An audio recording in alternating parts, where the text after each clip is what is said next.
So hello friends, this is Abhishek Mishra और आज के इस वीडियो में हम लोग बात करने वाले हैं IOQM यानी Indian Olympic qualifier in mathematics examination के बारे में। तो इस वीडियो में हम लोग हर एक एस्पेक्ट के बारे में डिटेल में डिस्कशन करेंगे। IOQM एग्जामिनेशन होता क्या है, आपको ये एग्जामिनेशन क्यों देना चाहिए, इसकी एलिजिबिलिटी क्राइटेरिया क्या है, एग्जाम पैटर्न कैसा है, सिलेबस में कौन सी चीज़ें इंक्लूडेड हैं, कौन से किताबें आपको पढ़नी चाहिए, इंपॉर्टेंट स्ट्रैटेजी क्या है, किस तरीके से आप इस एग्जामिनेशन को कोचिंग दे करके बिना कोचिंग के किस तरीके से आप तैयारी कर सकते हो, क्या कोचिंग लेना सच में ज़रूरी होता है, इन सभी चीज़ों को हम लोग इस वीडियो में डिटेल में डिस्कशन करने वाले हैं। तो विदाउट वेस्टिंग एनी टाइम इस वीडियो को हम लोग शुरू करते हैं। इस वीडियो का मेन ऑब्जेक्टिव आपको समझाना रहेगा कि किस तरीके से आपको एग्जामिनेशन की प्रिपरेशन करनी चाहिए। मैं दूसरे एस्पेक्ट को काफ़ी तेज़ी से कवर करने की कोशिश करूँगा और सबसे मेरा मेन फोकस यहाँ पर स्ट्रैटेजी के ऊपर रहने वाला होगा। स्ट्रैटेजी को हम लोग अच्छे तरीके से डिस्कशन करेंगे ताकि आप एक अच्छे प्रिपरेशन के साथ IOQM एग्जामिनेशन में बैठ सको, कम से कम एक एलिजिबल स्कोर आप कर सको, जिस तरीके से आप नेक्स्ट स्टेज को क्वालिफाई कर जाओ। कितने स्टेजेस होते हैं, क्या होने वाला है, इन सभी चीज़ों के बारे में हम लोग आगे डिस्कशन करने वाले हैं। तो Indian Olympic qualifier in mathematics यानी IOQM काफ़ी इंपॉर्टेंट ओलंपिक एग्जामिनेशन होता है। One of the most important, one of the most toughest examination होता है। कई सारे स्टूडेंट इस एग्जामिनेशन की स्पेशल प्रिपरेशन करते हैं। अगर आप इस वीडियो को देख रहे हो तो मैं ये एज्यूम कर रहा हूँ कि आप IOQM एग्जामिनेशन की प्रिपरेशन कर रहे हो। और एक चीज़ अपने दिमाग में जरूर बिठा लो यार, इस एग्जामिनेशन की प्रिपरेशन आप सिर्फ और सिर्फ आपको ओलंपिक एग्जामिनेशन में नहीं, दूसरे कई सारे कॉम्पिटिटिव एग्जामिनेशन में आपको काफ़ी ज़्यादा हेल्प करने वाली है। IOQM एग्जामिनेशन ज़्यादातर वही बच्चे देते हैं जो अपने बोर्ड एग्जामिनेशन के हट करके दूसरे ओलंपिक एग्जामिनेशन में इंटरेस्टेड होते हैं। जैसे कि आपका IOQM ओलंपिक होता है या फिर IMO के ओलंपिक एग्जामिनेशन होते हैं जो फिर आपका SOF कंडक्ट करवाता है। कई सारे ओलंपिक एग्जामिनेशन में बैठ करके देखते हैं कि उनकी नेशनल इंटरनेशनल रैंकिंग क्या आती है, स्कूल में पोजीशन क्या है। अगर आप out of the box examination देना चाहते हो तो IOQM आपके लिए एक बेस्ट ऑप्शन रहता है। इस एग्जामिनेशन को कई सारे बड़े बड़े ऑर्गेनाइजेशन मिल करके कंडक्ट करवाते हैं, जैसे कि आपका MTAI यानी mathematics teachers association of India, IAPT यानी Indian association of physics teacher, HBCSE यानी Homi Bhabha centre for science education, TIFR यानी Tata institute of fundamental research. कई सारे बड़े बड़े इंस्टीट्यूशंस होते हैं जो इस एग्जामिनेशन को मिल करके कंडक्ट करवाते हैं। हर साल ये एक बार एग्जामिनेशन कंडक्ट करवाया जाता है। तो इन सभी चीज़ों को ध्यान में रखते हुए आपको इस एग्जामिनेशन को देना चाहिए। अब सबसे बड़ा सवाल यही उठता है कि भैया इस एग्जामिनेशन को मैं क्यों दूं, आखिर रीज़न क्या है, कौन से बेनिफिट्स हो सकते हैं, प्रोज कॉन्स क्या क्या हैं, इस एग्जामिनेशन को एक स्टूडेंट क्यों अपीयर करना चाहिए। सबसे पहली चीज़ है, अगर आप सिर्फ और सिर्फ बोर्ड एग्जामिनेशन की प्रिपरेशन करना चाहते हो, बोर्ड एग्जामिनेशन के बाद आपको कोई भी टारगेट नहीं है, ये एग्जामिनेशन आपके लिए बिल्कुल भी नहीं बनाया गया है। आजकल हर एक एग्जामिनेशन को क्वालिफाई करने के लिए, हर एक कॉलेज में एंट्री लेने के लिए, किसी भी लेवल पर अगर आप एंट्री लेना चाहते हो तो कॉम्पिटिटिव एग्जामिनेशन में आपको बैठना पड़ता है। कॉलेज में हो या फिर कहीं पर भी अगर आप एडमिशन लेना चाहते हो, आपको JEE का एग्जाम देना है, नीट का एग्जामिनेशन देना है, कई सारे एग्जामिनेशन में आपको बैठना पड़ेगा और उसके लिए आपको प्रीवियस की प्रिपरेशन करनी पड़ती है। कई सारे बच्चे फंडामेंटल कोर्सेज लेते हैं, JEE एडवांस की प्रिपरेशन कर रहे हैं, JEE मेंस की प्रिपरेशन कर रहे हैं। कई सारे छोटे छोटे बच्चे भी एग्जामिनेशन की प्रिपरेशन करते हैं और उनको out of the box examination में अपीयर करना काफ़ी ज़्यादा ज़रूरी होता है। उन सभी स्टूडेंट के लिए ये काफ़ी अच्छा अपॉर्चुनिटी है। इस एग्जामिनेशन में बैठ करके देखो, ओलंपिक एग्जामिनेशन की प्रिपरेशन करके देखो। आप सिर्फ और सिर्फ बोर्ड के एग्जामिनेशन की प्रिपरेशन के साथ कॉम्पिटिटिव के वर्ल्ड में आप सर्वाइव नहीं कर पाओगे। इन सभी एग्जामिनेशन की प्रिपरेशन करना, अपीयर करना काफ़ी ज़्यादा इंपॉर्टेंट होता है। इस पर्टिकुलर एग्जामिनेशन को आप क्वालिफाई करते हो नहीं करते हो वो काफ़ी दूर की बात है। इस एग्जामिनेशन की प्रिपरेशन से ही आपको काफ़ी ज़्यादा बेनिफिट मिलने वाला है। इस एग्जामिनेशन के थ्रू आप कई सारे दूसरे एग्जामिनेशन में भी बेनिफिट ले सकते हो। इन सभी चीज़ों को ध्यान में रखते हुए मेरा पर्सनल सजेशन यही होगा, अगर आप इस एग्जामिनेशन के एलिजिबल हो, ज़रूर से अपीयर करो। एग्जामिनेशन फीस भी काफ़ी कम है, आप ज़रूर अफोर्ड कर सकते हो। इस एग्जामिनेशन में आपको ज़रूर अपीयर करना चाहिए। तो अब हम लोग इंटरनेशनल ओलंपिक एग्जामिनेशन के स्ट्रक्चर को अच्छे तरीके से समझ लेते हैं। जितने भी स्टूडेंट इस एग्जामिनेशन में ओलंपिक में अपीयर करने वाले हैं, फाइनल उनका गोल यही होगा कि वो इंडिया को इंटरनेशनल लेवल पर रिप्रेजेंट करेंगे। जिस तरीके से ओलंपिक होता है, ओलंपिक आपने स्पोर्ट्स का नाम सुना होगा, जिस तरीके से नीरज चोपड़ा जी ने पिछले साल गोल्ड मेडल रिप्रेजेंट किया था इंडिया को एथलेटिक्स में, जैवलिन थ्रो में, उसी तरीके से यहाँ पर भी आप मैथमेटिक्स ओलंपियाड में इंडिया को रिप्रेजेंट करने वाले हो और उसी के लिए सारा तामझाम किया जा रहा है, उसी के लिए सारा एग्जामिनेशन कंडक्ट करवाया जाएगा। हर साल एक बार ये एग्जामिनेशन कंडक्ट करवाया जाएगा और आगे आप मूव करते रहोगे। तो भैया आगे कितने स्टेजेस होते हैं, कुल मिलाकर के 5 स्टेजेस में इस एग्जामिनेशन को डिवाइड किया गया है। सबसे पहला स्टेज है आपका IOQM यानी Indian Olympic qualifier in mathematics. पहले इस एग्जामिनेशन को हम लोग PRMO कहते थे, लेकिन कोविड-19 के बाद कुछ चेंजेस हो चुके हैं और जिसको हम लोग IOQM कह सकते हैं। सेकंड स्टेज आपका INMO का होता है यानी Indian national mathematics olympiad. Third stage आपका OCSC का होगा यानी ओरिएंटेशन कम सिलेक्शन कैंप। उसके बाद आपका एक प्री डिपार्चर कैंप होगा और लास्ट स्टेज आपका इंटरनेशनल ओलंपियाड में आप अपियर कर सकते हैं। इस वीडियो में पर्टिकुलरली हम लोग IOQM एग्जामिनेशन के बारे में ही डिस्कशन करेंगे, क्योंकि स्टेज 1 आपका सबसे पहला प्रायोरिटी होना जरूरी है। स्टेज 1 क्वालिफाई करोगे तभी जाकर के आप आगे अपियर कर सकते हो। दूसरे सभी स्टेजेस के बारे में हम लोग दूसरे किसी वीडियो में डिस्कशन करेंगे, लेकिन इस वीडियो में हम लोग IOQM एग्जामिनेशन के ऊपर ही फोकस करने वाले हैं। अगर हम लोग एलिजिबिलिटी क्राइटेरिया के बारे में बात करें तो इस एग्जामिनेशन को क्लास 8 से लेकर के क्लास 12 तक का कोई भी स्टूडेंट अपियर कर सकता है, लेकिन क्लास 8 से लेकर के क्लास 11 तक का एक अलग ग्रुप है, क्लास 12 के स्टूडेंट्स का एक अलग ग्रुप है। क्वेश्चन में कोई डिफरेंस नहीं है, एक ही क्वेश्चन पेपर होने वाला है। इसीलिए आप लोगों के मन में डाउट आ रहा होगा कि यार क्लास 8 का स्टूडेंट और क्लास 12 का स्टूडेंट कोई जमीन आसमान का फर्क है, इसीलिए कट ऑफ में भी फर्क आता है। इन सभी चीज़ों को ध्यान में रखते हुए आपको अपियर करना है। क्वेश्चन पेपर एक ही होने वाला है, क्लास 12 का भी एक ही क्वेश्चन पेपर होगा, क्लास 8 का भी एक ही क्वेश्चन पेपर होगा। सेकंड एलिजिबिलिटी क्राइटेरिया आपका इंडियन सिटीजन होना जरूरी है, आपकी स्कूलिंग इंडिया में ही होनी जरूरी है। इन चीज़ों को ध्यान में रखते हुए आप एग्जामिनेशन में अपियर कर सकते हो। एग्जामिनेशन फीस की बात करें तो 200 रुपीज़ एग्जामिनेशन फीस। अगर आप KV और JNV में नहीं हो, केंद्रीय विद्यालय या फिर जवाहर नवोदय विद्यालय में अगर आप नहीं हो, तो आपको 200 रुपीज़ फीस देना पड़ेगा। तो इस तरीके से हमने एक ओवरव्यू ले लिया। अब हम लोग एग्जामिनेशन पैटर्न के बारे में डिस्कशन कर लेते हैं कि आखिर एग्जाम पैटर्न आपका क्या किस तरीके से होने वाला है। कुल मिलाकर के 3 आवर का ये एग्जामिनेशन होने वाला है और यहाँ पर आपको 30 क्वेश्चन पूछे जाएंगे। ऑन एन एवरेज यहाँ पर आपका 7 इजी, 7 मॉडरेट और 16 डिफिकल्ट लेवल के क्वेश्चंस आपको पूछे जाएंगे। इस तरीके से यहाँ पर बाइफॉर्केट हम लोग कर सकते हैं। अगर हम लोग डेप्थ में एनालिसिस करने की कोशिश करें तो यहाँ पर आपको कुल मिलाकर के 3 टाइप्स के क्वेश्चन पूछे जाएंगे, 2 मार्कर, 5 मार्कर और 10 मार्कर। कुल मिलाकर के 2 मार्कर ऑन एन एवरेज आपको 10 क्वेश्चन पूछे जाएंगे, तो 2 मार्क के आपके यहाँ पर 20 क्वेश्चन पूछे जाएंगे। 5 मार्कर के यहाँ पर आपको 12 क्वेश्चन पूछे जाएंगे और यहाँ पर फुल मार्क्स यहाँ पर आपका 60 मार्क्स का बनता है। 10 मार्कर के यहाँ पर आपको 2 क्वेश्चन पूछे जाएंगे, तो यहाँ पर आपको कुल मिलाकर के 20 क्वेश्चन पूछे जाएंगे। इस तरीके से फुल मार्क्स यहाँ पर आपका 100 रहने वाला है, लेकिन ये अप्रॉक्सीमेट होता है। यहाँ पर आपको कुल मिलाकर के 30 क्वेश्चन पूछे जाएंगे। Number of question in each section यहाँ पर चेंज हो सकते हैं, यानी 2 मार्कर के आपको 10 की जगह 11 क्वेश्चन पूछे जा सकते हैं। ये ऊपर नीचे हो सकता है और उसके हिसाब से कई बार फुल मार्क्स आपका 100 होता है, 102 होता है, ऊपर नीचे हो सकता है। तो कुल मिलाकर के मैटर ये है कि आपको 30 क्वेश्चन पूछे जाएंगे और 3 घंटे का आपका टाइम पीरियड दिया जाएगा।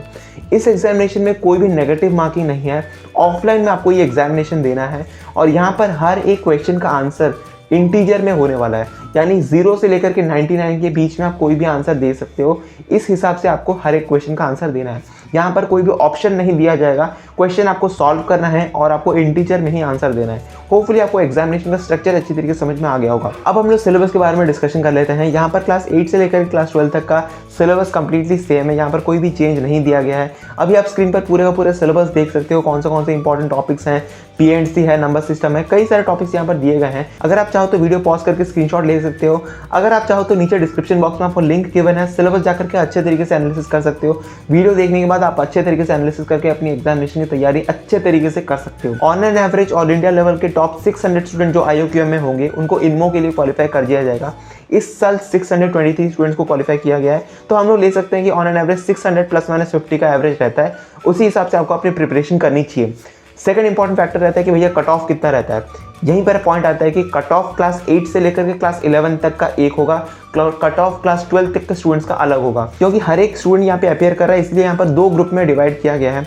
अगर आप क्लास 8 से लेकर क्लास 11 तक के स्टूडेंट हो तो आपको ऑन एन एवरेज 35 से 40 के बीच में अगर आप स्कोर करते हो आउट ऑफ 100, 102, तो डेफिनेटली आप अच्छे तरीके से क्वालिफाई कर जाओगे इनमो के लिए। अगर आप क्लास 12 के स्टूडेंट हो, यहाँ पर आपको ऑन एन एवरेज 50 स्कोर करना पड़ेगा, तभी जाकर के आप स्टेज 2 के लिए क्वालिफाई कर सकते हो। यहाँ पर जो 600 स्टूडेंट टॉप में रहने वाले हैं उनमें से 12th के 100 स्टूडेंट होंगे और 500 स्टूडेंट क्लास 8 से लेकर क्लास 12 तक के होने वाले हैं।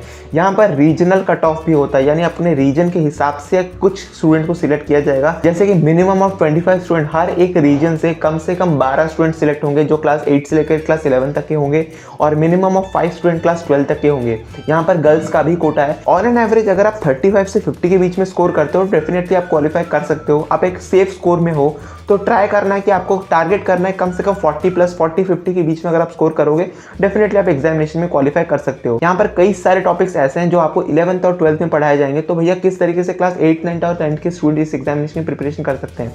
यहीं पर हमारा सबसे इंपॉर्टेंट सवाल आता है कि भैया इस एग्जामिनेशन की तैयारी किस तरीके से करें, स्ट्रैटेजी क्या होनी चाहिए, किस तरीके से इंपॉर्टेंट बुक्स क्या है, इन सभी चीज़ों की हम लोग डिस्कशन करना शुरू करते हैं।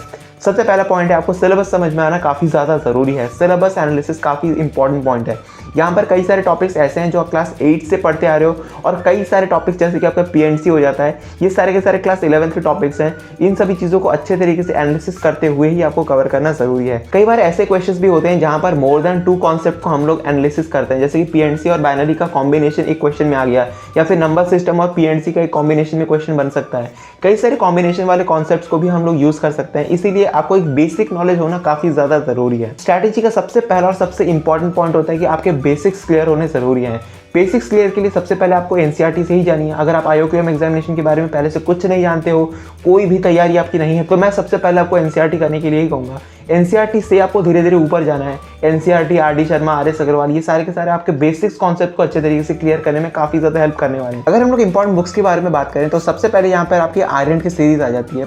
आयरन की सीरीज़ में आपको यहाँ पर दिखाना चाहूँगा, यहाँ पर कई सारी किताबें आ जाती हैं, 1 2 3 4 5 इंपॉर्टेंट किताबें हैं। आयरन की एक पर्टिकुलर सीरीज़ आती है, आप सेट में इस चीज़ को खरीद सकते हो। सबसे पहले सबसे मोस्ट इंपॉर्टेंट किताब आती है आपकी हायर अलजेब्रा, हॉलैंड की किताब आएगी। अगर आप अलजेब्रा की प्रिपरेशन करना चाहते हो, इस किताब को डेफिनेटली फॉलो कर सकते हो। मैंने इसका बुक रिव्यू ऑलरेडी अपने चैनल पर दिया हुआ है। अगर आप अच्छे तरीके से इस चीज़ को समझना चाहते हो कि इसके प्रोज कॉन्स क्या हैं, हर एक चीज़ आपको मेरे चैनल पर मिल जाएगा। इस किताब को आपको ज़रूर से खरीदना अगर आप अलजेब्रा की प्रिपरेशन करना चाहते हो। सिमिलरली यहाँ पर आपको कोऑर्डिनेट ज्योमेट्री की किताब आ जाएगी, और यहाँ पर आपको मैथमेटिकल एनालिसिस की किताब आ जाएगी, प्रॉब्लम्स इन मैथमेटिक्स की किताब आएगी, और plane geometry by S N. Loney. काफ़ी इंपॉर्टेंट किताबें हैं, इन चीज़ों को आपको खरीदना काफ़ी ज़्यादा ज़रूरी है।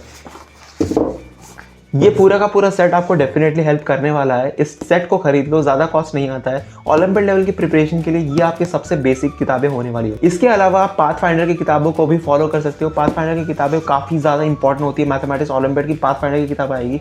इसके अलावा एस.एन. लोनी की किताबें भी काफ़ी ज़्यादा इंपॉर्टेंट है, वो भी इसी तरीके से सेट में आती है। वेक्टर एनालिसिस के अलावा आएगी, कोऑर्डिनेट ज्योमेट्री के, हायर अलजेब्रा की, हर एक सब टॉपिक के हिसाब से उन्होंने किताबों को डिवाइड किया हुआ है। वो क्लास 11th और क्लास 12th की है, लेकिन अगर आप ओलंपियाड की प्रिपरेशन कर रहे हो तो मेरा सजेशन यही होगा कि क्लास 8 9th के स्टूडेंट भी उन किताबों को फॉलो कर सकते हैं।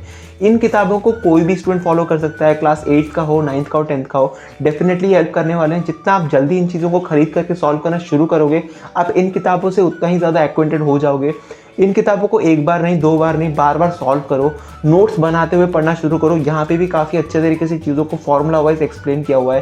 वेक्टर एनालिसिस के टॉपिक को देखो, या फिर ट्रिग्नोमेट्री की किताबों को देखो, कोऑर्डिनेट ज्योमेट्री के जितने भी फॉर्मूलाज हैं, हर एक चीज़ को अच्छे तरीके से यहाँ पर समराइज किया हुआ है।